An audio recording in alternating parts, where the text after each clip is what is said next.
the previous lecture, we introduced the wave equation for material waves, and this was the Schrodinger equation.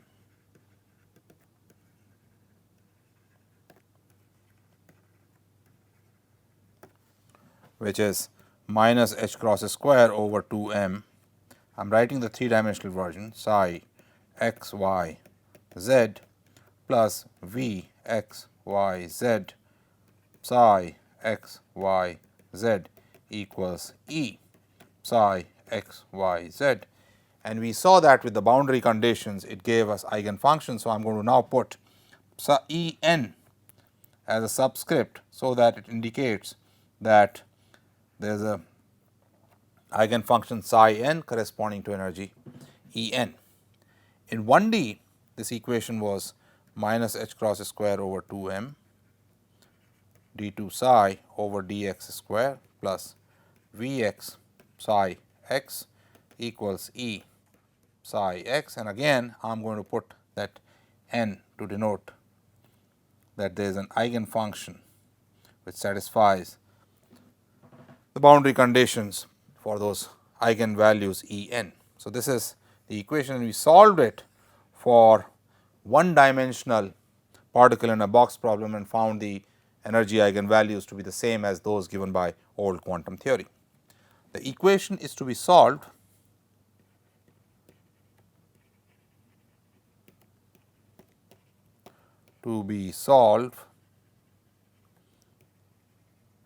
with boundary conditions and gives eigen energies and eigenfunctions.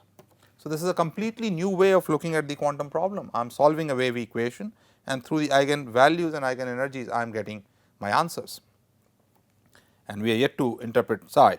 But let us solve in this lecture this equation for another one-dimensional problem that we already know the answer of, and that is a simple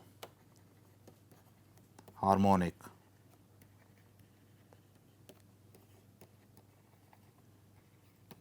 oscillator, for which the particle moves in a potential. Let us say the potential is centered around x equals 0.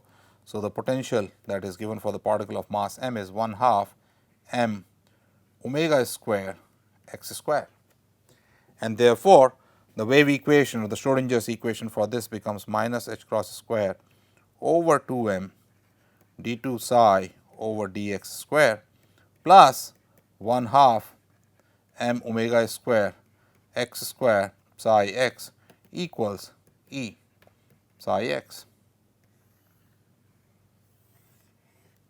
And this equation is to be solved with the boundary condition, and boundary condition here is going to be, because now suppose I take a particle of energy E, it can go anywhere, and you will see actually the wave can also penetrate through the region of finite potential. So, psi x as x goes to plus or minus infinity should be 0. That is the boundary condition we are going to solve this equation with, because far away from the origin there is hardly any chance that I will find the particle, and therefore, the wave function must vanish there. Let us see how do we go about solving this equation. So, first let us look at the behavior of psi x for x tending to very large value plus or minus infinity. In that case, I am going to have minus h cross square over 2 m d 2 psi over dx square plus 1/2 m omega square x square psi x.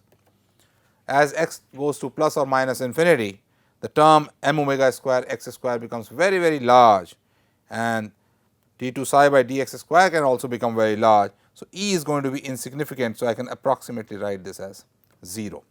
that will give me the asymptotic solution. It is not the true solution, just the solution when x goes to plus or minus infinity. And let us solve this. So, I have for x tending to plus or minus infinity minus h cross square over 2m d2 psi over dx square plus 1 half m omega square x square psi x is equal to 0, or I can write d2 psi over dx square minus m square omega square over h cross square x square psi x is equal to 0. Since we are only interested in the solution which is true in this limit, I am going to ignore any terms that are smaller than x square. So, I can in that limit write psi x as some constant e raised to minus m omega over h cross, in fact 2 h cross x square. Let us see how does this work out. So, if I take d psi by dx, this is going to be equal to a times minus m omega over h cross x e raised to minus m omega over 2 h cross x square. And if I now take the second derivative d2 psi over dx square, it will come out to be a times m omega over h cross square x square e raised to minus m omega over 2 h cross x square minus a m omega over h cross e raised to minus m omega over 2 h cross x square. You can easily check this by doing this differentiation, and which in the limit of x tending to infinity I can write approximately as a m omega over h cross square x square e raised to minus m omega over 2 h cross x square. And you can see that this cancels the other term in the equation, and therefore, it satisfies the equation. So, could this be the solution by itself? But right now what we have found is that psi x as x tends to plus or minus infinity goes as a e raised to minus m omega over 2 h cross x square.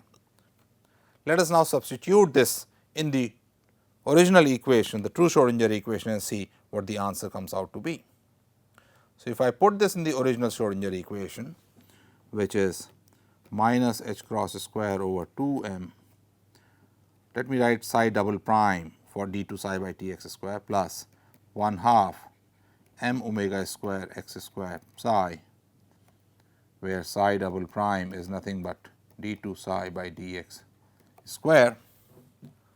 Then I find that this is going to be minus h cross square over 2m, and this we have found to be equal to that constant a m omega over h cross square x square psi x minus a m omega over h cross psi x plus 1 half m omega square x square times a psi x.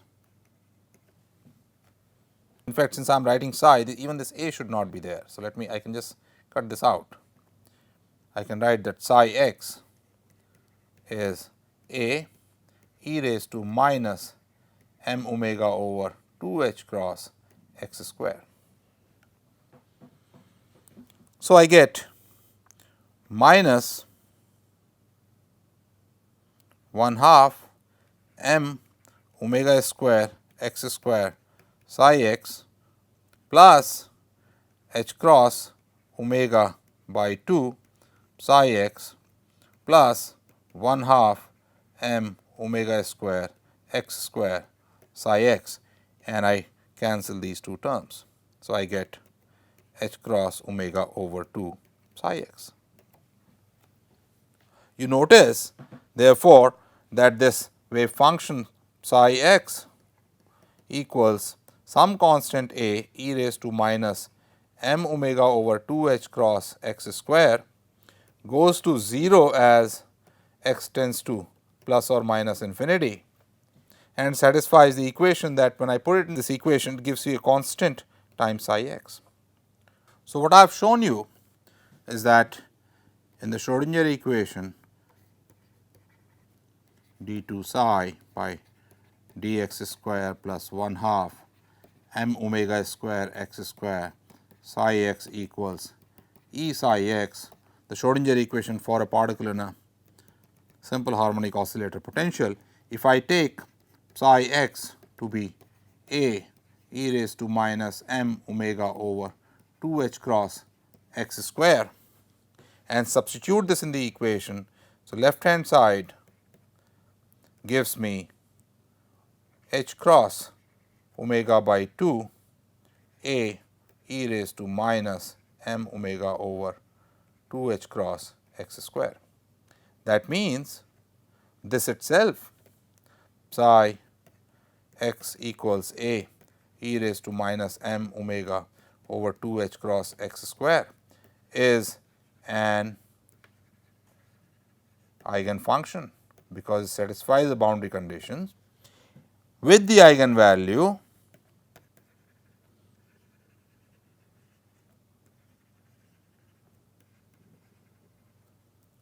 E n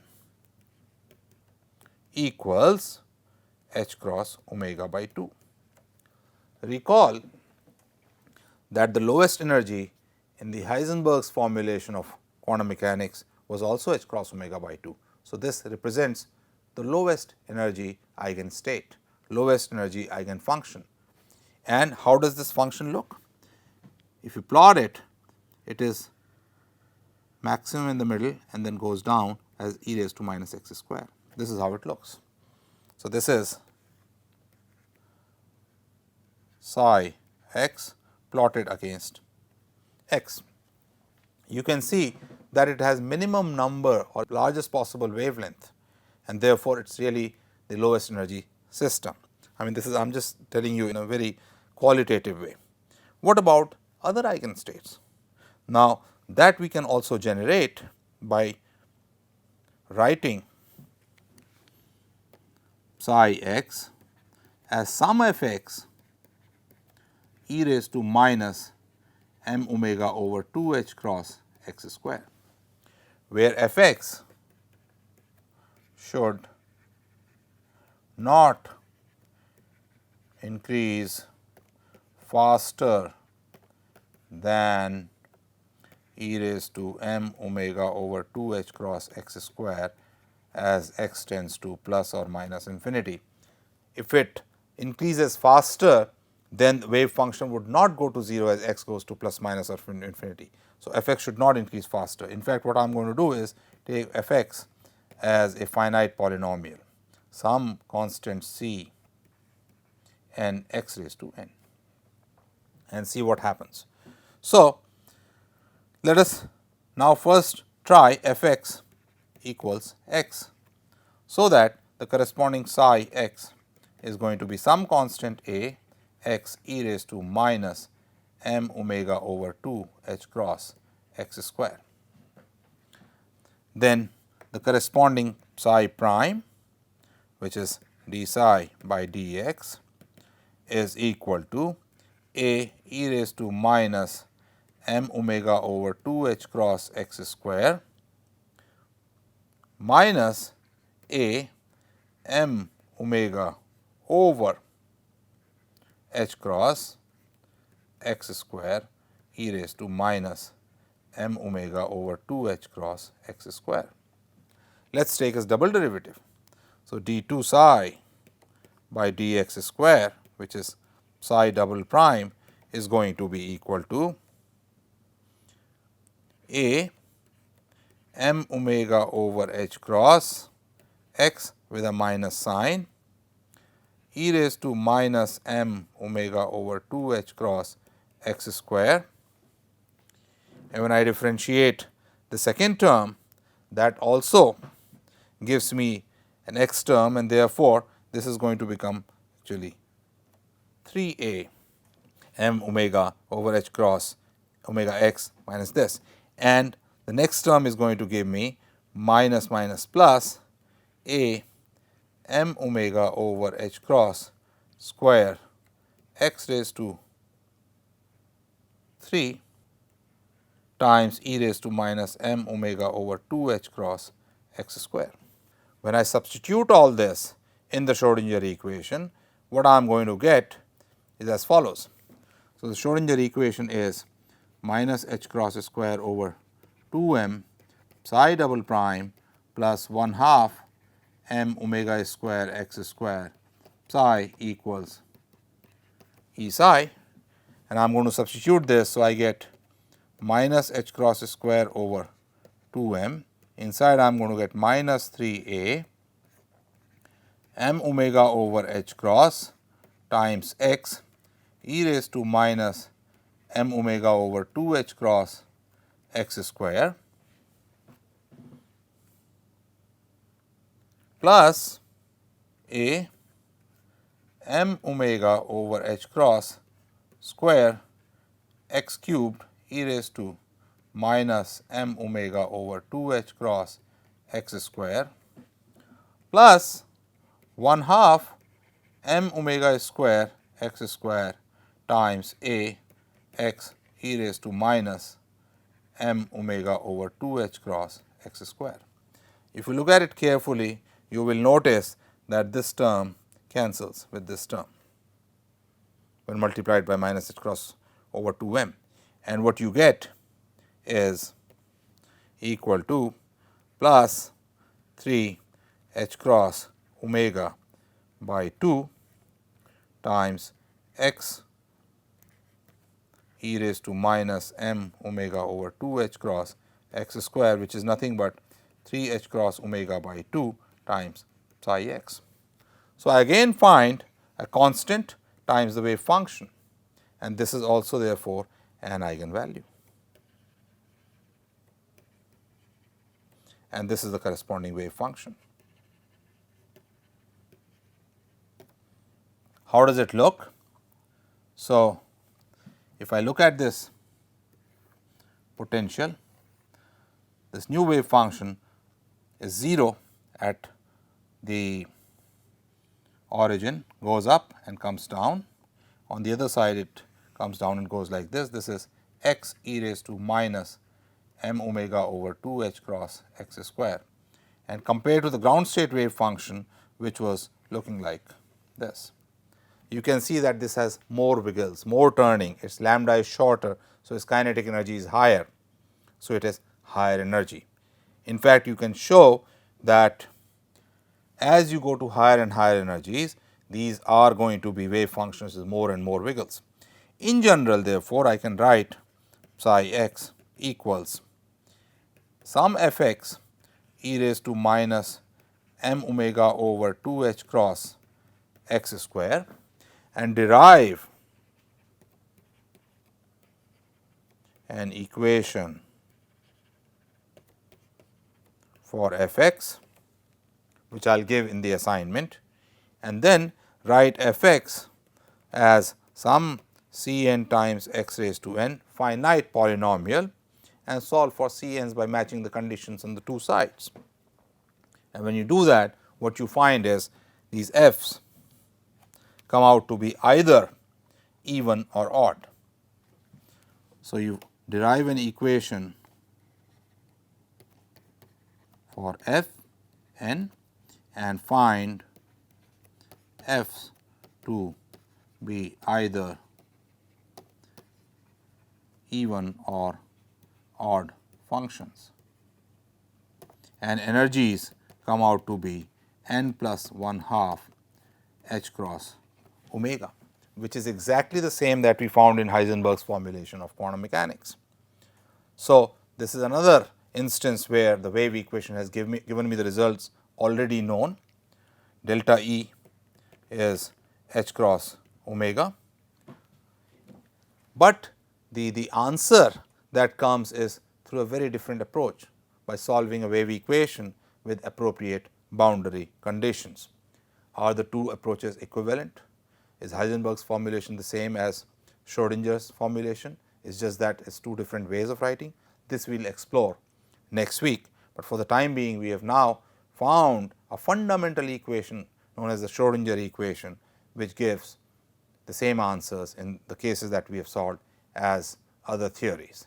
So, this is the fundamental equation of quantum mechanics.